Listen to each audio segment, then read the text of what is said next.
Hi, we're here in Huntington Beach, California, standing in front of a 6-unit apartment building that VisionWise Capital renovated, purchased about just under a year ago, and finished the renovation about 4 months thereafter. The property now is in this amazing place. It's about 0.9 miles from Huntington Beach. When we purchased the property, it fit right within our target niche, 5 to 50 units, sub-institutional apartment sizes that really don't have the competition of the institutions paying unbelievably high prices for product like this. We bought it in an environment where the community, it's a cul-de-sac, and right across the street you can see another building that looked just like this one before we did the renovation work. It was old, it was tired, it was dusty, it needed some tender loving care and some internal workings that caused the tenants to be more excited about living in that environment. We bought it from a gentleman who was in his mid-80s. He'd owned the property for 30 years plus. The tenants in the building, prior to the ones that had moved out, the last one remaining had been there over 27 years. She was 88 years old. It was a real concern of ours actually as to whether this is a property we should buy, because trying to do something to increase rents in a unit where you have an elderly person who's been there for that long is very difficult to navigate through. But we found a way, and we'll tell you in a bit just how that worked out to her benefit, her family's benefit, the owner's benefit, and to ours as well. Everybody won in the transaction. So Andrew, we have a very specific underwriting process, as you well know, and it includes Julie, it includes Nick. But before you even consider looking at a deal here, the property we're looking to buy, what types of things do you do to prepare for your understanding of what needs to happen on this property? Right. As soon as I get the call from you guys, I drive the property, I walk the property, and I look to see what if any, things need to be repaired, replaced.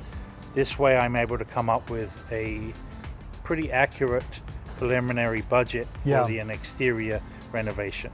And do you look at the surrounding properties to get a sense of what you're competing with? I do. Yeah. I do, to see what's been done, the condition of the street, the neighborhood, how close the building is to stores, markets, freeway access, that kind of thing. That's great. It all goes into my report. Yeah, this is what we want to make sure the audience understands, because really what we're wanting to do is help you get a glimpse of how this works. It's not happenstance, it's all very prescribed. And if you do it in such a way that you can stick with your budget, and if you have someone knowledgeable to know what to look for and what to examine, what to replace and what to keep, then you can pretty much get to the finish line of closing an escrow on the sale of the asset and know exactly how you're going to land. A lot of the comparable properties in the area will tell you what tenants are actually paying for. Yes. And so you want to upgrade the property to at least that level, if not slightly above it, but not extremely well above it, right? I mean, that wouldn't do economically any good. No.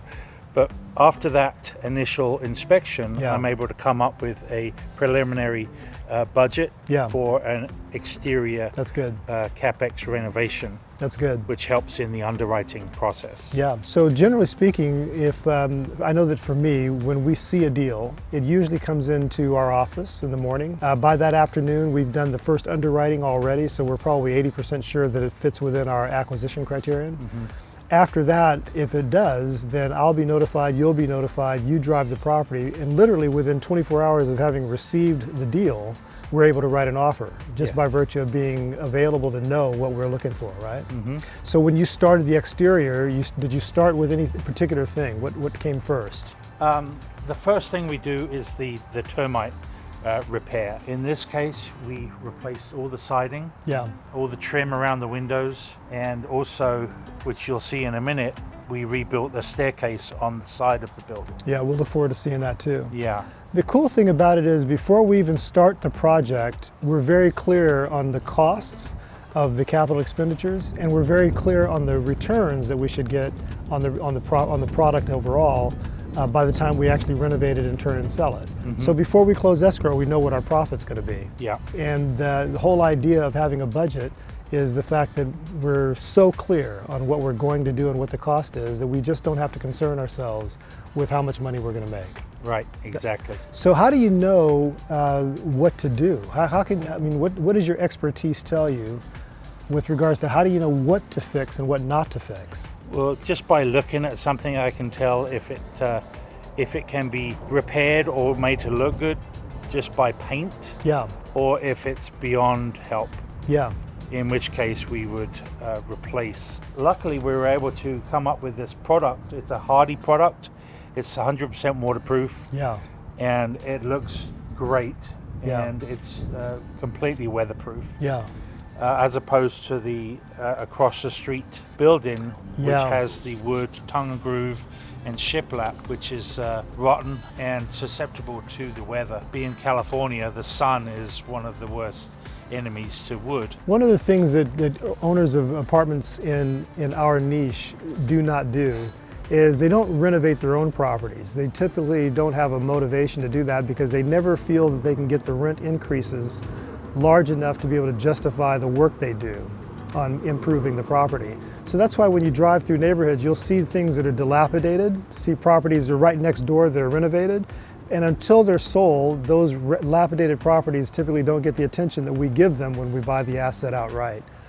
When you look about the windows, were the windows the same vinyl window trim before, or were they aluminum, or what were they structured? Yeah, the windows were the original windows. They were all aluminum. Yeah, and what about the eaves? Did we have much in the way of termite damage here? There was a few things that were replaced. We had to peel back the roof and then reattach it after replacing any of the tongue and groove underneath. Okay. And the roof, was it in and of itself, was it in pretty decent shape? The roof was in good shape. Yeah. It had been recently replaced. Yeah. So though he owned it for over 30 years, he had done some work on the roof. And with a 20-year warranty, it was time. I mean, he basically gave us a roof that we didn't have to repair right away, which is wonderful. When I first saw this deal, in fact, when I saw it digitally, I could see there was a church here, and we noticed that the playground area and the parking lot was potentially an inconvenience, right? It's something that tenants may not want to live next to. Mm-hmm. But when you consider the cul-de-sac ending with this, you can see where the parking lot for a church is empty for most of the week. Exactly. And so what they end up with actually is a quieter environment than what it would be if it were a shopping center or something more active. Yes. So one of the things that you do when you underwrite an apartment building or a commercial property is you're always looking for income sources.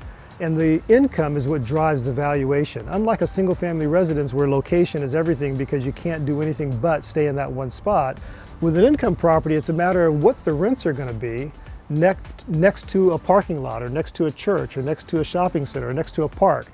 Those things are going to be manageable by virtue of calculating what you think tenants can pay or will pay to live in this location. What we've done here is we've actually not had to alter the rents from our underwriting much at all, because this is actually a sanctuary environment as opposed to being a traffic busy street where the kids can be in danger of playing in the front yard. So when we got this place cleaned up, did we meet the rent expectations that we had in mind? We exceeded with the help of our management company and their recommendations. Yeah, and the property manager is an amazing tool that we use also. They're a great advocate for us being able to get the best deals that we can possibly get. So Andrew, we got here. Tell the audience what you saw and what work you did on the side of the property here. Well, specifically this side was very termite ridden and damaged by the sun. This was all shiplap wood siding, which was about to fall off. Yeah, it was popular back in the 70s. Yes, so we've created this product with this hardy plank product, which is 100% waterproof. Yeah. And the sun cannot damage this at all. It paints really nicely also. Mm-hmm. This being a weather area, this would be a really good place for this product. Yeah, this close to the ocean, because everything's going to depreciate faster with the salt air. The other thing that I noticed is, and this is part of the ethos of VisionWise Capital, build it as though you're going to keep it forever. And then if you don't, somebody else benefits from that, but it doesn't cost much more to actually get good quality product as opposed to getting something cheap that fades away and is destroyed in 5 years. Exactly. I like to look at the longevity of a product. So let's see what happens here if we kind of move down this path. We can talk about these windows. I like to use a durable vinyl product. Yes. And I always look for a lifetime warranty, which these companies offer. Right. They cover everything from screens to the actual glass. They're dual glazed and they're argon filled, which keeps the interior cooler than the exterior. Apartments don't have to have that quality glass. Apartments oftentimes have a single pane that really just inflates the heat in the summer and accentuates the coolness in the winter. Exactly. So why do you think VisionWise Capital puts these kinds of windows in place? It's mainly for the tenants' benefit. Yeah. We think of them first, keeping the heat and the cooling costs down, Yeah. which is important. It is. Not just argon filled, they are also low E, which is a coating on the glass which reflects the ultraviolet rays of the sun. Right, very good. Tenants have children. You want to protect them too. Exactly. And again, if the incremental cost is just a fraction, you spend the fraction and get it done right. Well, we asked the tenant that were still here upstairs to leave for the day. Yeah. The company we used to rebuild it were able to demo and rebuild in one day. In one day. That is such a powerful storyline too. I remember that scenario because what we don't want to do is disrupt the tenants for any longer than necessary. But in order to have the control, if you will, of the vendor population that we use, you have to give them a lot of business. Yeah. And then they respond when you need them to respond. They shut down other things in their calendar in order to service your needs. And that's what happens here, right? We have a guy that just simply decided to dedicate a day to getting it done that could have taken a couple of days over a period of a couple of weeks. Mm-hmm. We wanted to inconvenience the tenants the least amount possible. Absolutely. So we're going in now. We've got a little vestibule here that leads to the garages. Mm-hmm. Let's talk about the garages, because I think that's a decision that has to be made also. Do you replace them or do you just paint over the garage doors? Exactly. So when you think about the capital expense of replacing or repairing garage doors, that's always a tricky one because you never really know how much residents care about the beauty of the door. It does make a difference though when you look at it and the pop is there, but how do you determine whether to replace or to just simply paint over garage doors? And what did you do here? Bottom line is the cost. Yeah. It doesn't fit into our budget. Yeah. In this case, the garage doors were in poor condition. They were the original wooden garage doors, yeah. much like the garage doors across the way. Yeah, here. got it. We decided to replace them with these steel panel units and give them the coat of the blue paint, Yeah. and which I think really pops as well. And then I recall when we were first doing the underwriting, there were not 6 garage doors, one for each unit. There were actually 5, with these 2 being connected. Yes, exactly. This was a double garage door. Yeah. And we wanted to give each unit a garage. So we framed in, added a post and a partition through to give each unit the privacy and their own garage. Sure, yeah. This number 1 garage belongs to the 3-bedroom unit. Yeah.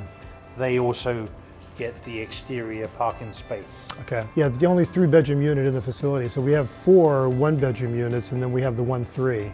The story of the 3 is pretty fascinating too, because we had to really work hard to figure out just how to manage that 1 unit, because that was the one tenant that had been there for 27 years. Yes.